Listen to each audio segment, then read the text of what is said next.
Okay. All right. So we are now at the middle point or so of the 11th chapter of the book. Okay. As we've been mentioning the past couple of weeks now, there's only 12 chapters. So we're really closing in on the end.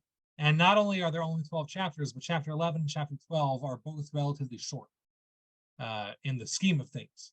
So if you count it out, we're about 16 to 20 verses out from the end of the book, which is really not that much. So yeah, we've learned a lot, and we still got some more to learn. But we are going to be seeing him kind of winding down the book, winding down Kohelet. So I think that's just an interesting thing that we're going to see is how he transforms the discussion we've been talking about into kind of a conclusion of the book. But that's not yet. I'm kind of jumping the gun. That's not this week's verses. All right, so we're still in the throes of it right now. The discussion has been one of how is it important, or how do we understand that it's important that a person should put in the effort even though they don't know what's going to happen with their actions. Okay, I think I worded that weirdly. Let's try that again. Due to the fact that the world is a chaotic and complex place, it's very easy for a person to delude themselves into thinking that their actions it's not worth putting in the effort for their actions. What's the point? It's all going to go to hell anyway, would be kind of the thought process. And we saw that was the thought process of the Kasil, of the fool. But that is not how the wise person thinks. And that's what he's been going on and talking about now for a while. And we're going to continue in that theme in these weeks, in these verses over here. So let's go into our share screen. And we'll see that together. Okay. All right, let's just take a look at the most recent verse. Most recent verses, verse number 4 and number 5, which again, this is 2 weeks ago now. We said that somebody who looks to the wind will never plant. Somebody who looks to the sky, to the clouds, will never harvest.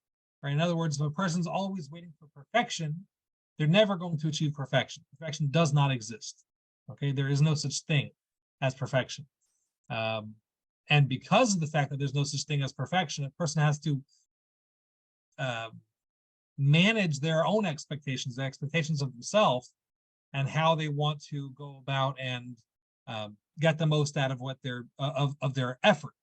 All right, so understand that you're never going to achieve, first of all, the situation surrounding you will never be perfect, and you will never be perfect.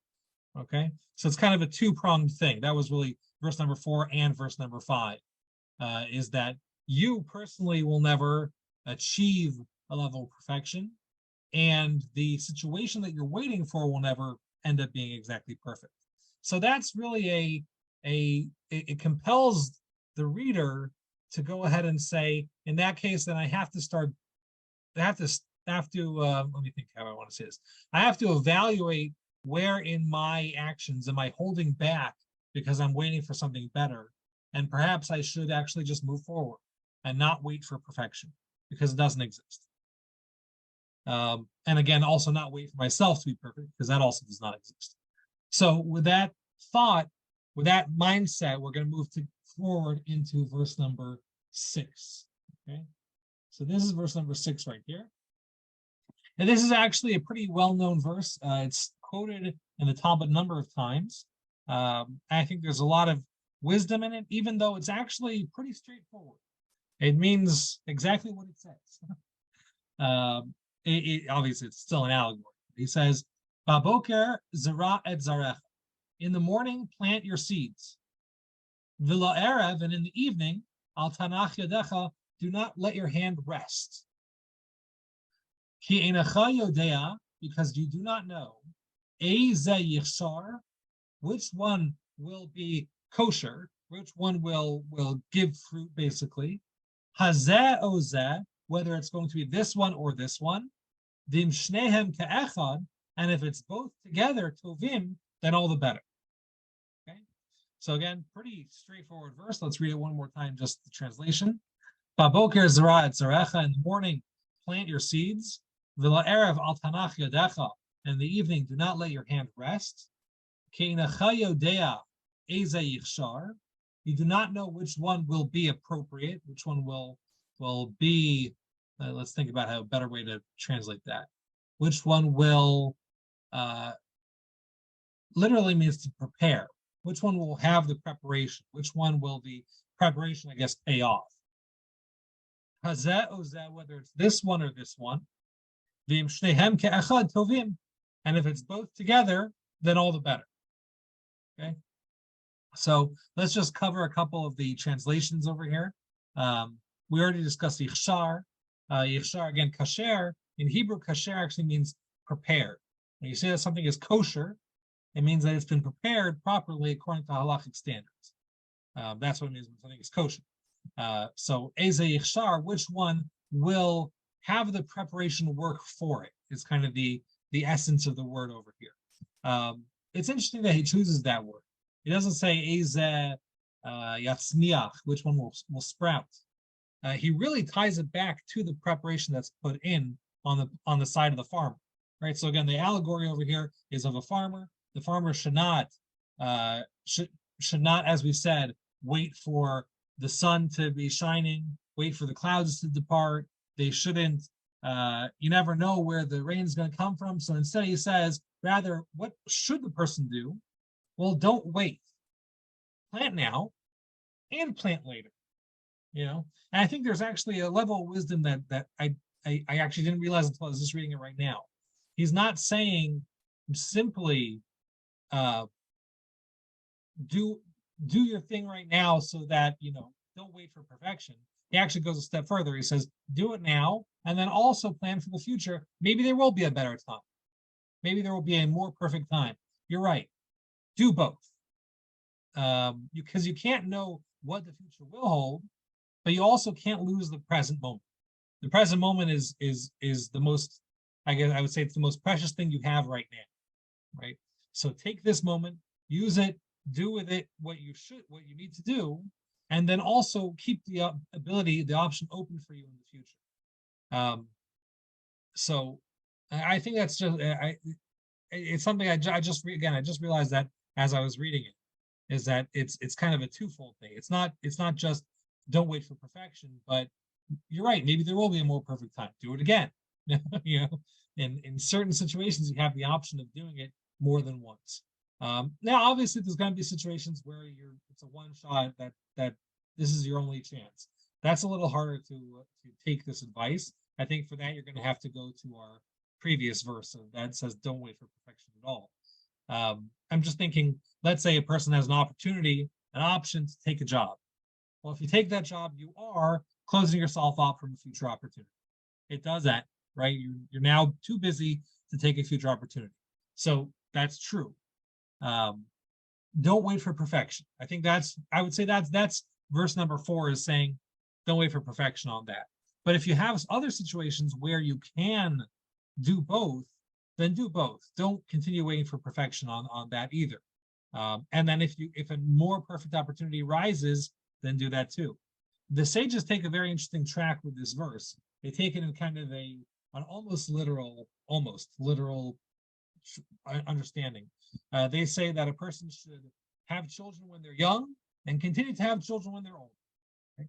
You ever see, a lot of very religious families will have many, many children, and it's actually kind of based on this verse.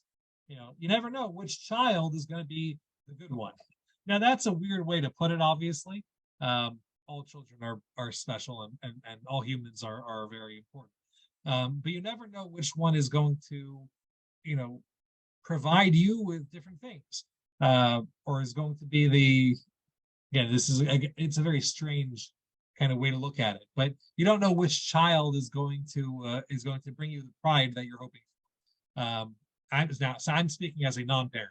I don't have any children, so I can't necessarily speak on that regard, but I'm sure any parent would tell you that all of their children make them proud to some degree. But the idea is the same. and I think it's just extending it to any other number of situations, is that if a person has multiple opportunities to do something, then clearly in that case you should not wait for perfection. You should do it now, do it later. If you have the opportunity if you have the opportunity multiple, if you will have the opportunity now and have the opportunity later, also do both. That's kind of an idea.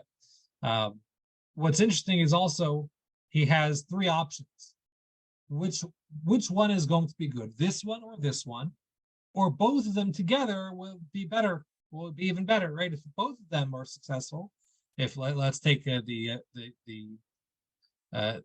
sage's example. If all the children are great people, then all the better. It's not just the one, it's not just the other one, it's all of them. If all the investments are good, then even better. Okay.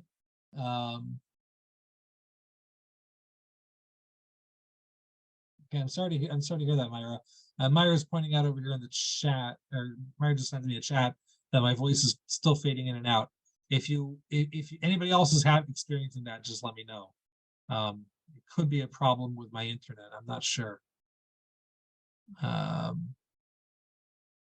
Okay, we'll keep an eye on it. I hope this is working right now. Yeah, it's working good now. Okay, good. I got a question about the word echad, the second to last word. Yes. Maybe you could spend some time unpacking that. Yeah. So the translation of the phrase would be, I was a little loose in my translation. Let's go back to it.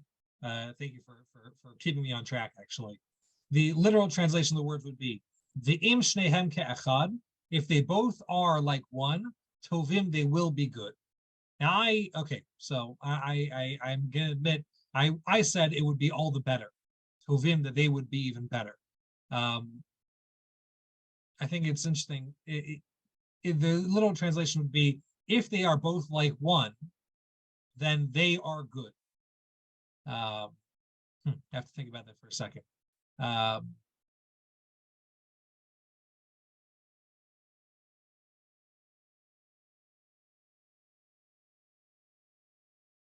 What I'm sensing from the words is kind of this idea that the best would be for all the parts to come together. So let's take again, I don't love the example, but it's the sage's example, so we'll stick with it. Let's take the example of the kids, right? If a person has kids when he's young, the person has kids when they're older. So, right, you don't know which one's going to be the good kid, or the one who supports you, or is a great person, or anything like that.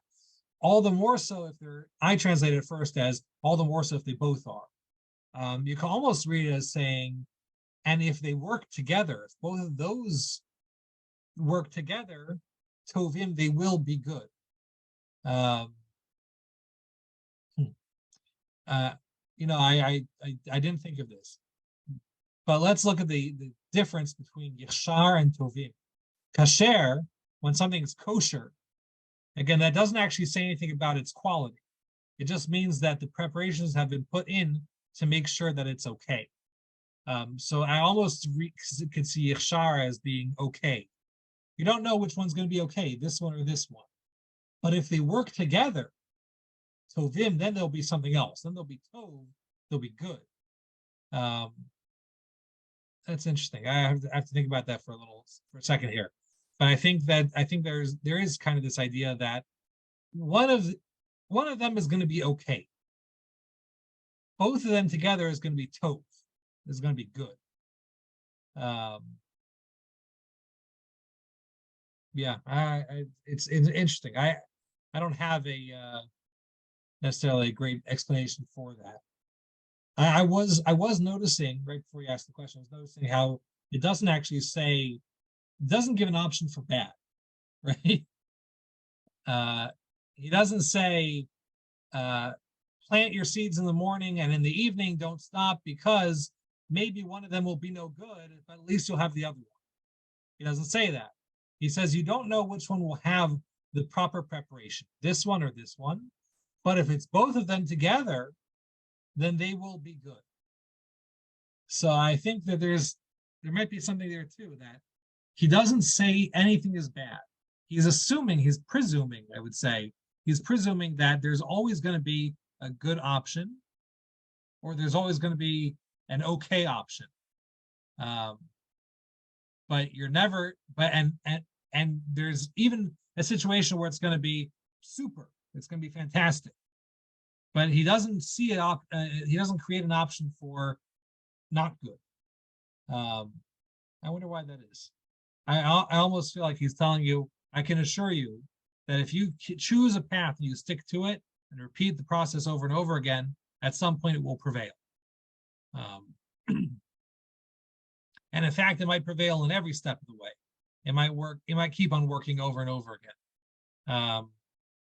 Anyway, I don't know. There's a lot of thought about that. At first, I looked at this verse as a very simple verse. But now that I'm thinking about it now, thanks to your question, Jacob, it might be a little more complex than I realized at first. Okay, I'll leave it there for right now. Some kind of food for thought. Just one other thing I wanted to take was this phrase over here also. V'la'erev al tanach yadecha. In the evening, do not rest your hand. So it's interesting because tanach yadecha, nach means to rest. So vayanach bayom hashavi. It says that God rested on the seventh day, giving us the Sabbath, right? So that's nach. Nach means to rest. So Noach, also interestingly enough, is his name, Noah.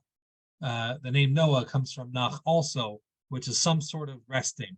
There's a lot to say about that. It's not at all the focus of what we're talking about. So it's interesting that he puts it as you, the subject, should not let your hand rest. It's not really let your hand rest. You should not rest your hand. So in other words, the resting is not a passive action. Resting would be an active action. It would be a choice to stop doing something, as opposed to just letting something dissipate. He almost, like he's saying that if a person tries something once and it doesn't work, it's not that they just passively give up on it at that point. They're making a choice to not do it anymore.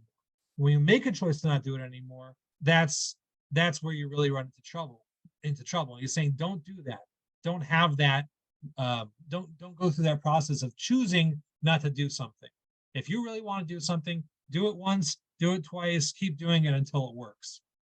And all the more so, if it builds one on the next, you might end up with something that's actually really good. We say in America, we say if at first you don't succeed, try again. Right? And I think that's basically the idea over here. If it's not working, then keep going, keep trying it over and over again.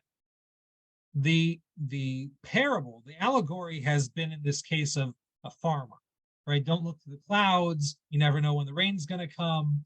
Plant in the evening, plant in the morning. Don't make that choice to stop planting in the morning or in the evening. I'm sorry. So it's kind of an interesting allegory, and it kind of comes to its point in the next verse. So let's take a look at the next verse. And it's a short verse. And it's actually, again, the wording is relatively simple. Okay, so this is verse number 7, chapter 11, verse number 7. Umatok haor, the light is sweet. V'tov la'inayim lir'ot et hashemesh, and it's good for the eyes to see the sun. Okay, so once again, umatok haor, the light is sweet. V'tov la'inayim, it is good for the eyes. Lir'ot et hashemesh, to see the sun. So it's an interesting verse. I'm going to say right off the bat, it's an interesting verse because he's describing something. He's not giving advice necessarily. He's not. It's kind of out of place, out of character for King Solomon to express himself like this in this book. He does it elsewhere. It's almost a Davidic type of phraseology. It's something that his father David would have said. that the light is sweet and it's good for the eyes to see the sun. It's almost sounds like Psalms, but it's not. Here it's Kohelet. He's giving this kind of the cap on top of this whole discussion of the farmer. Again, the farmer is just an allegory, but the farmer who's working hard and benefiting from the fruits of their labors. We said, plant it in the daytime, in the morning, right? And then in the evening, continue to plant. And he says, how sweet it is when the sun rises. Okay, when you're planting at night, and a person plants at night and they don't know what's going to happen with the thing that they do. They don't know what's going to happen with the effort that they put in. So all that effort that they put in, they have no clue if it's going to work. And it's kind of I almost see a picture of a last ditch effort. You plant it all day, you have no clue if it's going to work, and you say, you know what, let me put in one more thing during nighttime. And how sweet it is when the sun rises the next morning and the seeds start to sprout. Obviously, it's not that quick. It's a mashal, it's an allegory, right? And he says it's a sweetness. The sun is sweet, and it's good for the eyes to see the sun come out in the morning. I think he's cluing us in on like a certain truism of life, which is that when we get to see the conclusion of the story, when we get to see how everything actually works out in the end, it's such a beautiful feeling. It's such a great feeling. If you get sucked into a story, like a book or a series of books or a television show or something like that, and it's little by little the authors piling on layer after layer, and you're just waiting for that conclusion for it all to make sense in the end, and it's one of the greatest feelings when it actually does work out. I personally have an author that I really like, a book author. That's an author. Yeah, so I have an author that I really like who's written 2 books of a trilogy of books. And he's been waited now, I think it's been 14 years since he put out the second book. So his fan base of readers have been on him now for 14 years to put out the 3rd book, which he has basically, but he hasn't really quite fixed. And it's very frustrating because you got 2/3 of the story. You're waiting for that last little bit. And when he finally does put out that book, it will be a sweetness. It will have this, it's like the sun shining at the end of the night. You'll finally be able to see, oh, okay, now all the pieces fit together and everything makes sense. So I think it's interesting because how does he express this idea? He says that the light is sweet. So when we say that something is sweet, so in America or in English, we would say something is sweet, and just saying that it's a wonderful thing. Oh, it's sweet, or a person's a sweet person, and the fact that they're nice. But the actual connotation of sweetness, I find to be unique. It's not a common word in Tanakh. I'm trying to think of all the cases. I don't know Tanakh on my fingertips, but it's not a common phrase. Okay, it comes up a couple places in Psalms. It comes up a couple places in Proverbs. But the idea of a sweetness generally would be that something that's sweet is not necessarily nutritious. Okay, a candy is not necessarily nutritious. It's pleasant. It's much more fun than eating a salad, but it's not something you need. So I kind of see him. He's expressing this feeling of one of the best feelings in the world is seeing all that effort come to fruition, and it all worked and all the pieces fit together. You can live life without it. It can exist. You know that you have to put in your effort and you have to do what you need to do. And added sweetness is when you get to see the outcomes, when you get to see everything work out in the end. Don't expect it. It's there often. Many dinners end with dessert, but not all of them do, right? Sometimes you might just not get the dessert. So look at that feeling as sweetness, as a candy. It's a wonderful thing when it happens. It's not necessary. Don't live your life chasing after that feeling because it's not always going to come. I think that is a hidden lesson in the using of the word matok or the light is sweet. When the sun does come out, it's a beautiful, sweet thing. It's not always there. So don't feel like it, don't expect it necessarily, but it is wonderful when it does happen. This author may never actually put out that third book.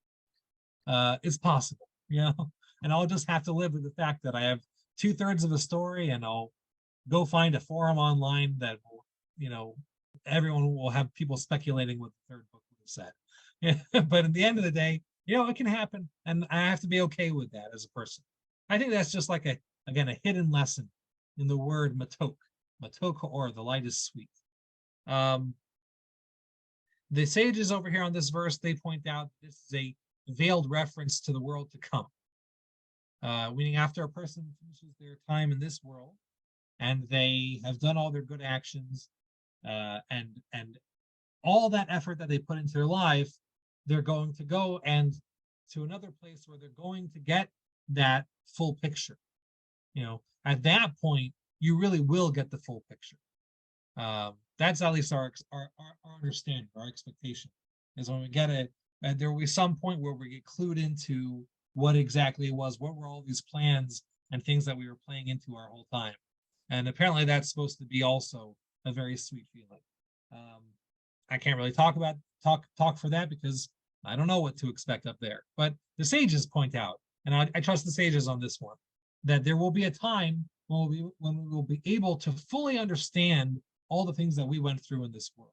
So kind of just, again, another very comforting idea that the light will be sweet. When we reach that point of light somewhere, it will be a sweet feeling. And it will be good for our eyes to see the sun.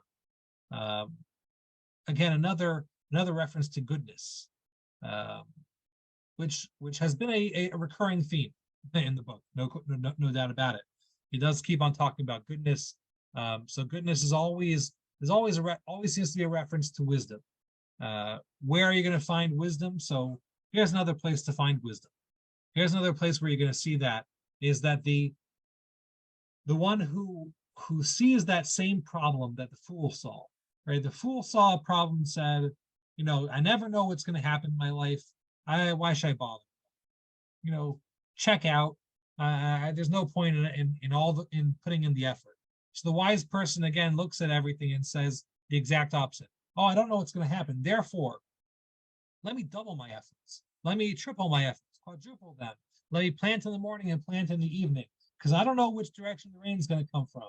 And I can't wait for the clouds to part for me to start planting. I have to take up every moment and use it to the fullest.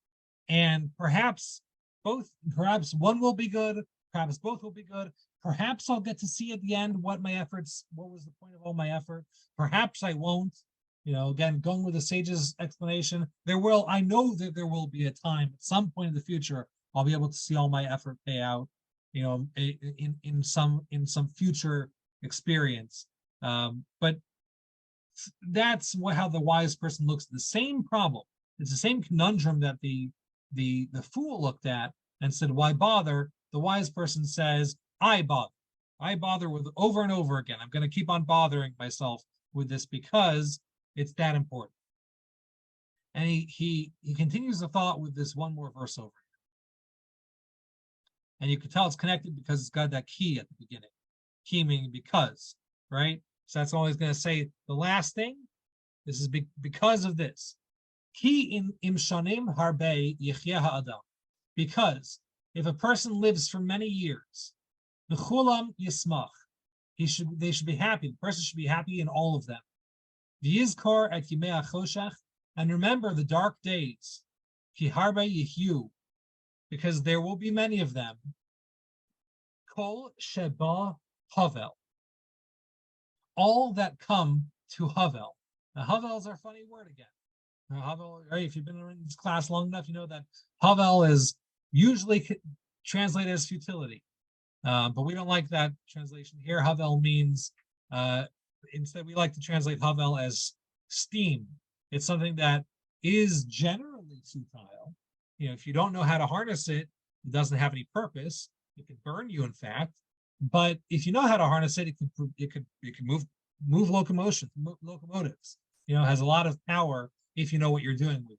You could distill it and turn it into water, right? So that's again our steam analogy. So again, let's read that verse again, because that wording is a little strange. It says, Kiyim shanim harbe yechia adam, because if the person lives for many years, b'chulam yismach, they should be happy in all of them. V'yizkor et yimei achoshech, they should remember the dark days. Ki harbe yehyu, because there will be many of them, or many they will be. Kol sheba havel, which all comes to havel, or which all comes from havel. It's a strange sentence structure right there. This phrase kol sheba havel. Let's take it literally. Kol sheba havel, all that comes havel, is havel. Okay, that's what it's literally going to translate it to. All right, so let's see what he says over here. Again, he says that if a person were to live many years, they should be happy in all their years. That sounds good. I can definitely understand that. A person should be happy in all their years. But he tacks on something else. He says, remember the dark days, because they are many. There are many dark days. It's kind of a strange thing to say if you're telling me to enjoy all my days, all my years. So there's one thing to notice right off the bat, which is that shanim harbe, he's talking about years.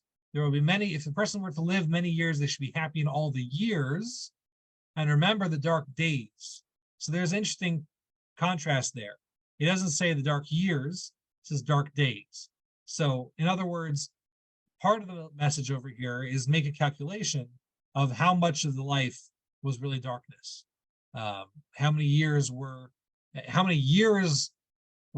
the person have, and how many days are actually in darkness? Now, that's easy to say if your life is, mostly good and only a few dark days. It's not necessarily a message to say to someone who really suffers in the darkness a lot. That does exist. In fact, he points that out. He says there are many dark days. A person goes through a lot of different things in this life, but nevertheless, there's a message over here of b'chulam yismach. The person should be happy in all of them. The relationship to the dark days is one of remembrance. V'yizkor et yimei achoshech. Remember the dark days. I think part of the message over here is think about how you got through dark days. Because we're all sitting here. We're all reading the book right now. So that means we've all gotten to this point in life. Life did not stop at a previous point. It continued up to this point. So if I'm sitting here right now, that means that I have gone through some dark times, right? I doubt anybody is sitting here right now that has not gone through any difficult periods of life. But you made it through those periods somehow. Somehow you made it. And there were a lot of them. It wasn't just one. There were a lot of points in the person's life that brought a person to this, that were dark, and perhaps even looked like it would be difficult to make it through to the other side, but a person did. So I think it's interesting, again, the wording over here is remember the dark days, meaning think back to them and what it took to get through them. Obviously, you don't want to go through darkness again. You don't want to go through sadness again. But think about what you did go through and use that as a source of strength to guide you towards happiness at this moment right now. I think that's itself an interesting message. There's this concept, we actually spoke about it many months ago, but I think it's a very good concept, which is that life is not simply the good times, and there's a couple hiccups in the middle, but we try to forget those hiccups. Don't think about those times. It's in fact it's those difficult times in life that, together with those good times, together create who we are. They build our personalities. They say, we are not just all the successes that we had. We are both the successes and the failures. We are the happy times and the sad times. We are, the good things that have happened in life and those painful moments together. That's our entire experience together. What that allows a person to do is to reach a certain level of satisfaction, of knowledge of themselves, of happiness. Again, that's what I think we would call happiness over here. B'chulam yismach, the person should be happy in all their years that they're living by remembering the dark days, by seeing how those changed who you are and made you into the person that you are right now, by thinking about them and considering them and realizing that that you have strengths that you gained through by going through those moments. I was talking to somebody recently about character. Okay, how we talk about building character. Whenever I hear building character, I always think back to Calvin and Hobbes. I don't know if anyone here is a Calvin and Hobbes fan, but the father always said, "Oh, it'll build character," right? It's funny because that's a very father thing to do. Don't worry about that. It'll build character. But I was talking to this person about it. They were saying how character is what we build by going through adversity and realizing that there are certain things we're not going to forgive. We're not going to we're not going to let fly. In other words, there are certain things that through, we lose things, we gain things, but this thing will always stay the same. I'm never going to back down on this point. That's character, right? So if a person's character is that they're never they don't fight. Let's say they're a total pacifist.